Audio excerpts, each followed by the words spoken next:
Welcome back, everyone. This brings us on to our second speech of the day. So I'd like to welcome Dr. Chris Brown of MarketCulture to the stage. Welcome, Chris.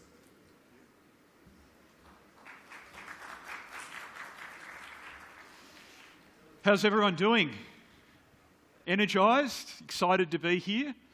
I certainly am. I mean, this is my favourite topic, customer centricity, so I'm very excited to be here. One of the themes of this side of the conference here is really about being human first, right? It's really about relationships, about engaging people, about creating great experiences.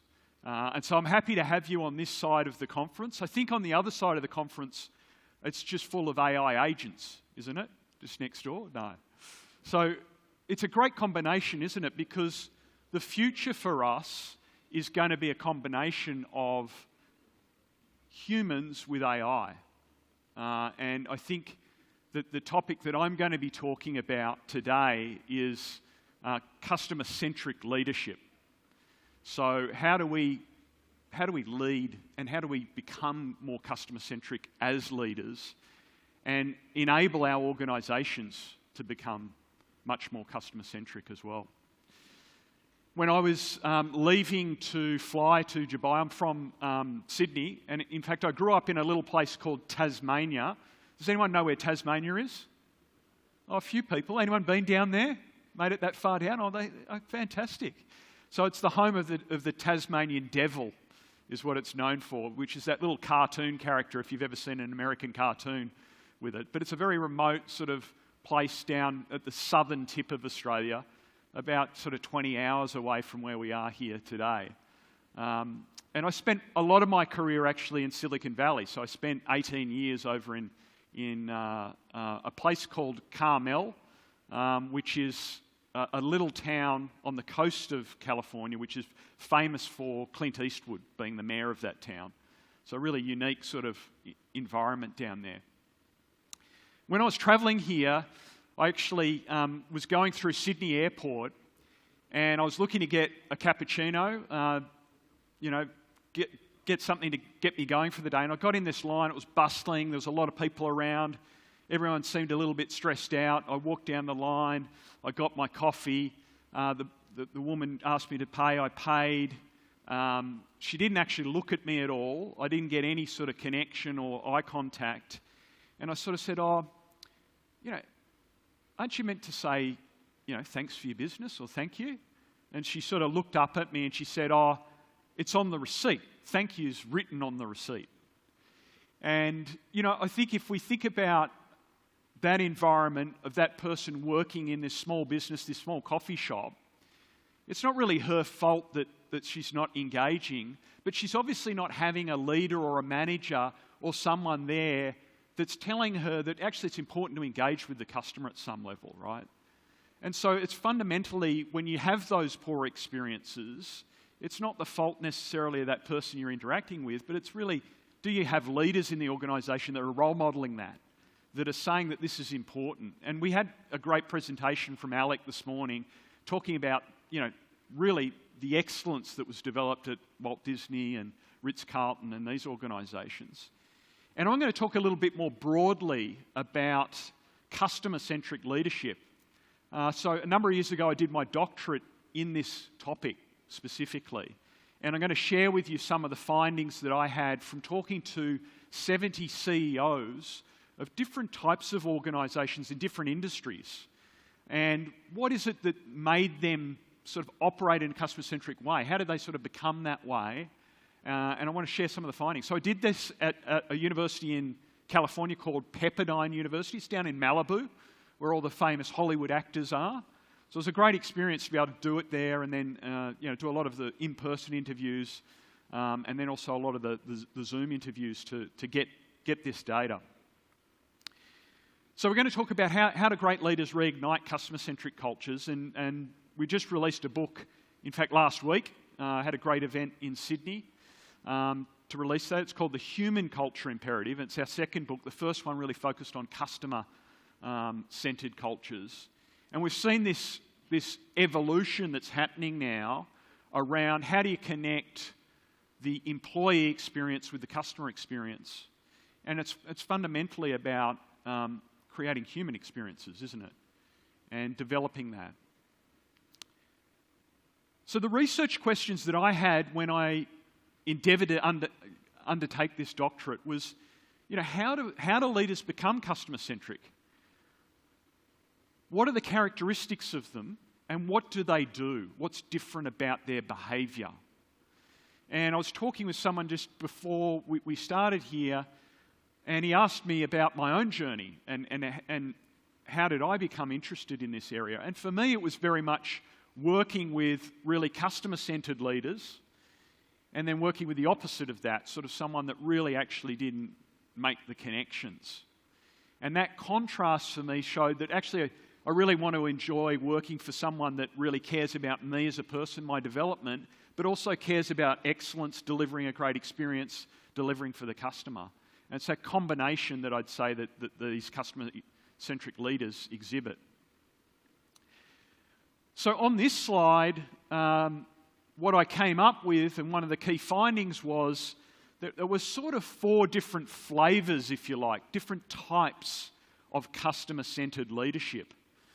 And I've described them here in this little model where you've got sort of a customer agent, a customer innovator, an employee galvanizer, and an employee inspirer.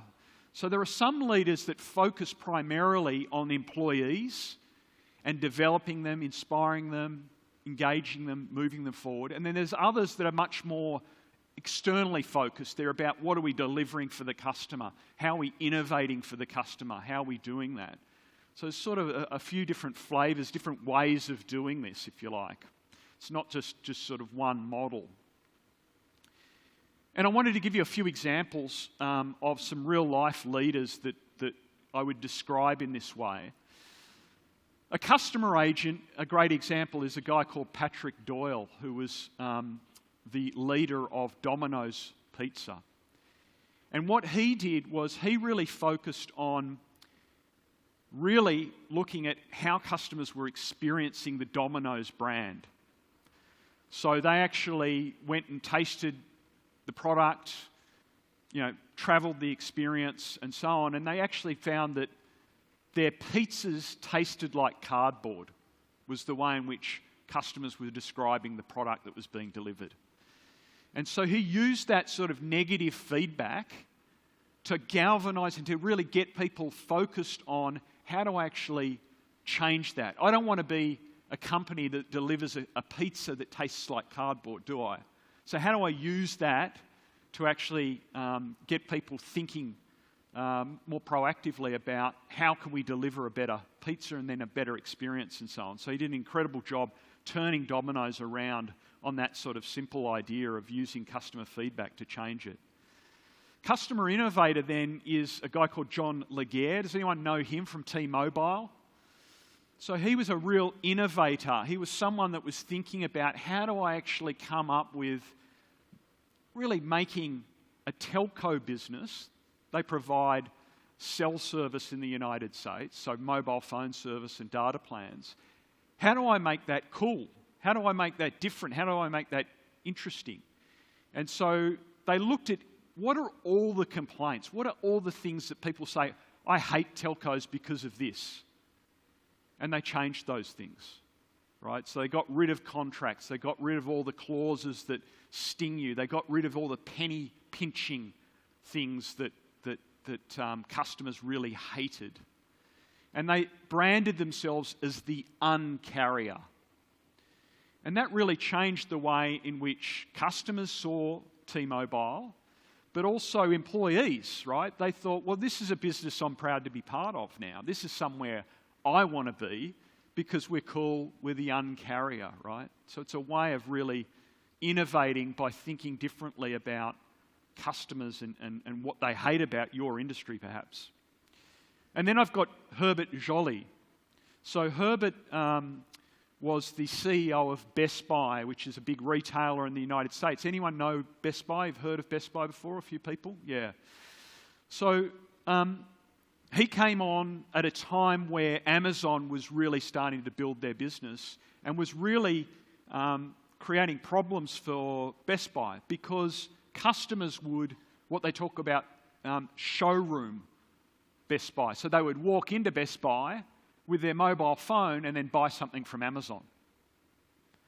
And so how do you actually compete in that environment?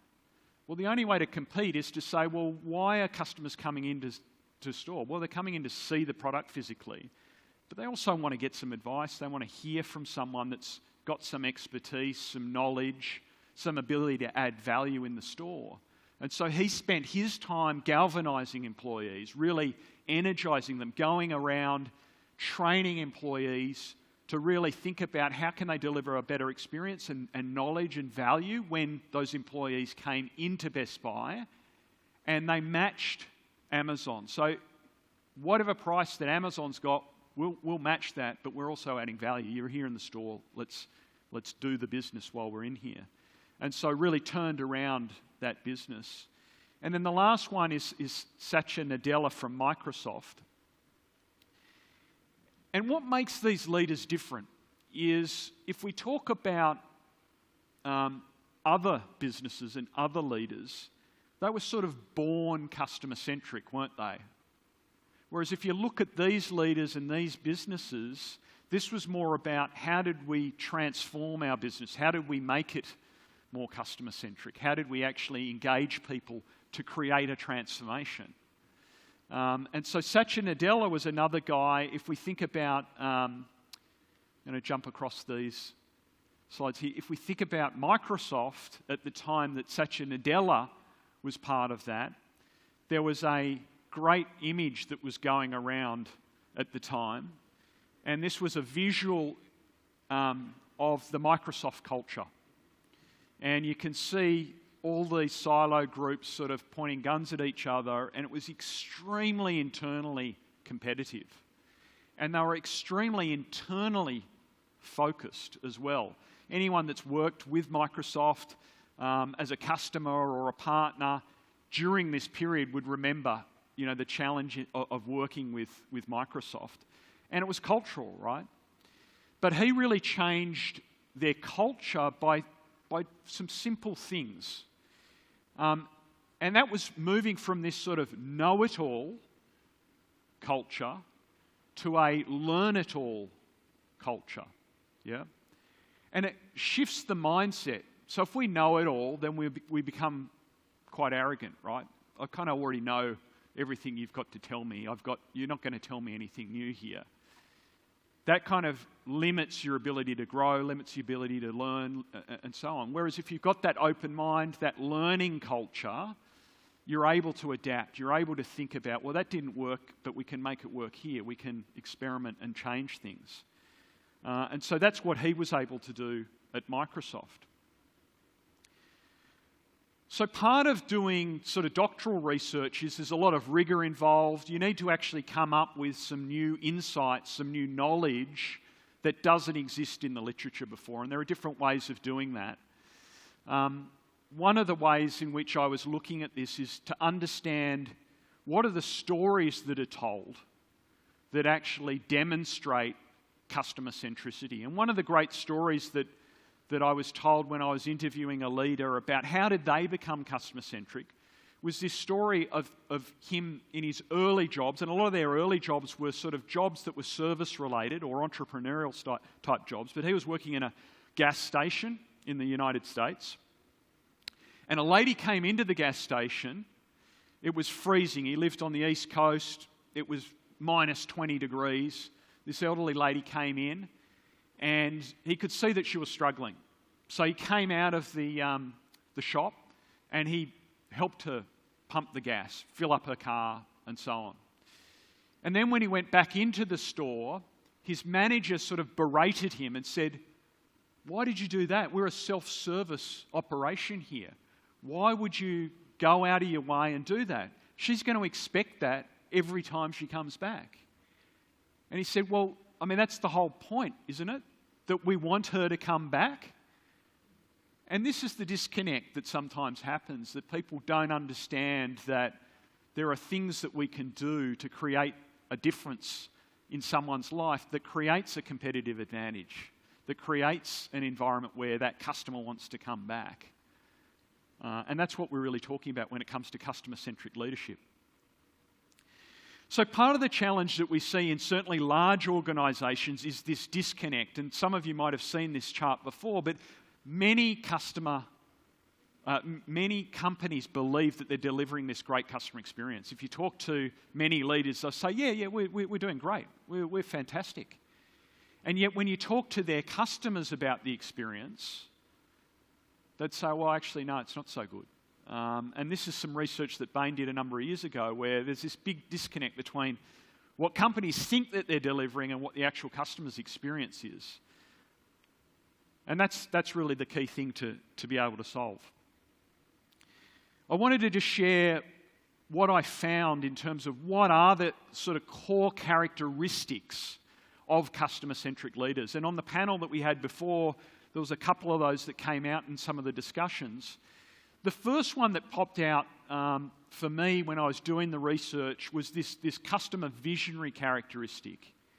And what is a customer visionary? Well, it's really someone like a Walt Disney that has this vision for an experience that they're trying to create for the customer that's different from anything else, right? That's unique and powerful, that makes the customer's life better, right? That's fundamentally what I found in the research was they have this vision of improving the life of customers. And it's a deep-seated thing. And in fact, when it doesn't go well, they feel a pain from that, right? They feel a physical pain that they're not actually able to deliver on that vision. The second one here is what I call perspective taker. So the ability to put yourself in the shoes of the customer or in the shoes of the employee or the shoes of the other person. That ability to transport yourself and have the view from the other side was a powerful characteristic of a lot of these leaders. And one of the ways that you do that is you do that by actually becoming a customer, experiencing what it's like to be a customer, becoming a frontline employee, because that's how you develop perspective. And the leaders that do this well are willing to do that, willing to take that on. Service-oriented, so they're very much focused on this belief that they should be someone that can provide service to employees, can provide service to customers, have that mindset of how do I add value? Whatever interaction I've got, is there a way, an opportunity for me to add value? Trust builder is something that we sort of talk a lot about, but it's so fundamental, isn't it, to anything that we do, to our relationships. Can I trust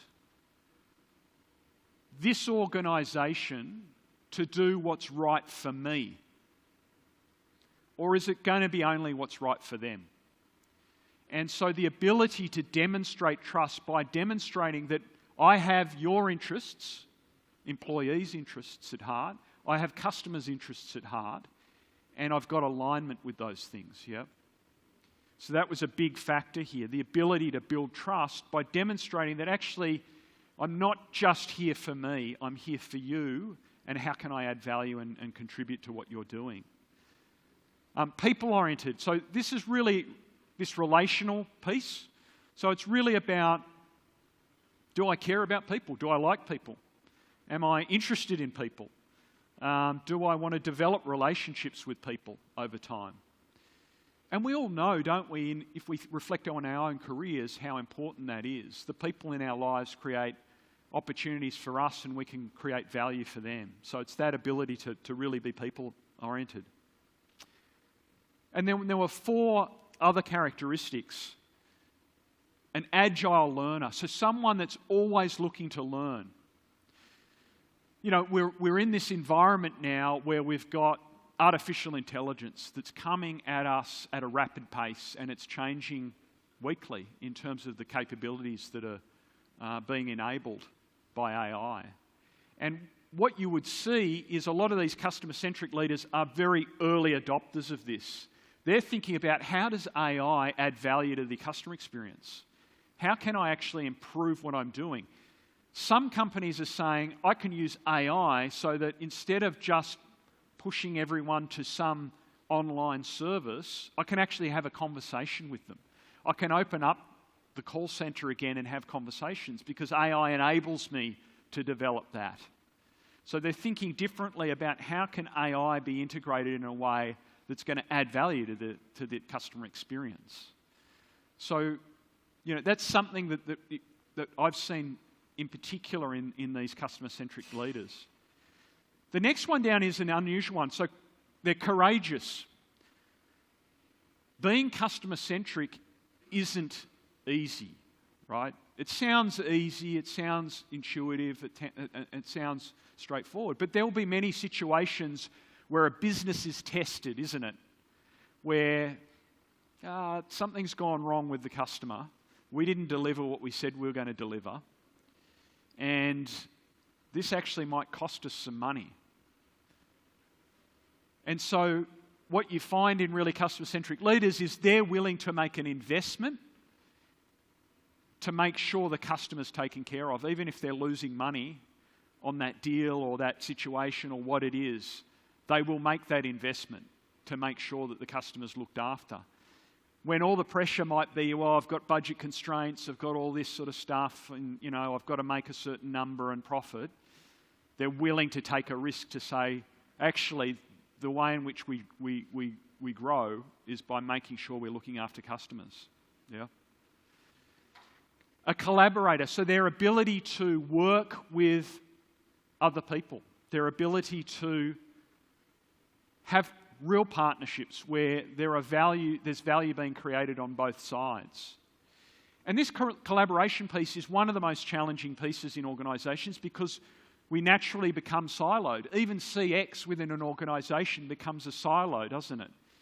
And yet, really great customer-centric leaders know that they have to bridge those silos effectively, develop strong relationships across the organisation, and get some advocacy within the organisation from some of the functions that might not naturally lend themselves to customer experience. Maybe the legal department, maybe the supply chain group, maybe the IT function, maybe these other functions that are not naturally come to mind when you think of customer centricity or customer experience, and yet they're crucially involved in delivering an experience, whether that's good or bad.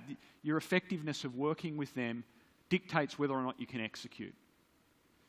And then the last piece is the empowerment piece, and that willingness to make sure that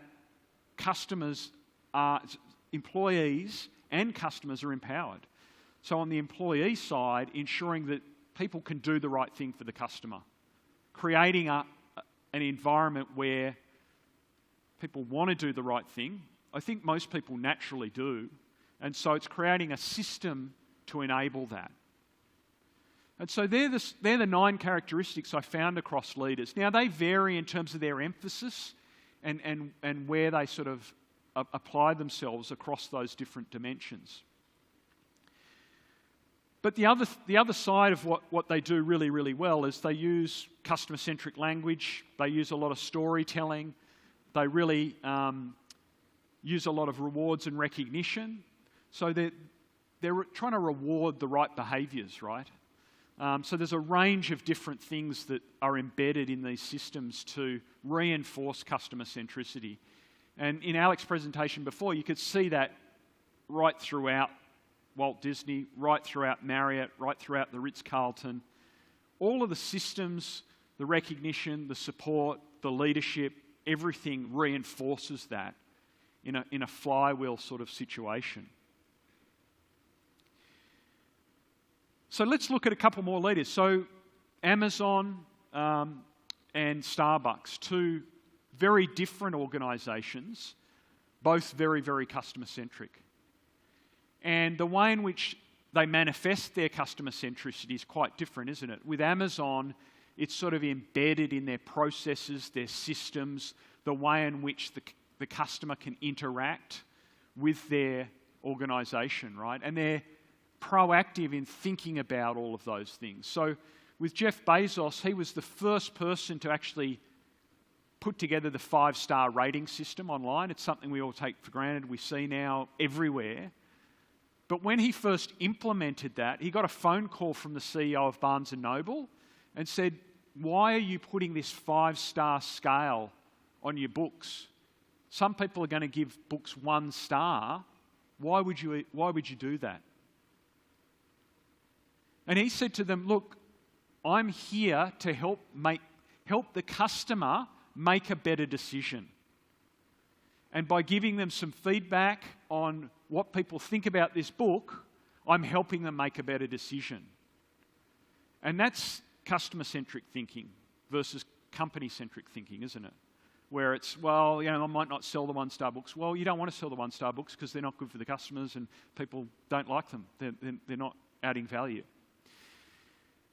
Howard Schultz is a great example of a leader that really understands the experience. He walks the talk. He's someone that goes to the stores. He'll get behind the coffee machine, serve customers. He does that regularly, all the time. And it's a trait you'll see with all of these customer-centric leaders, is they're as close as they can be to the front line, to where the customer meets the company.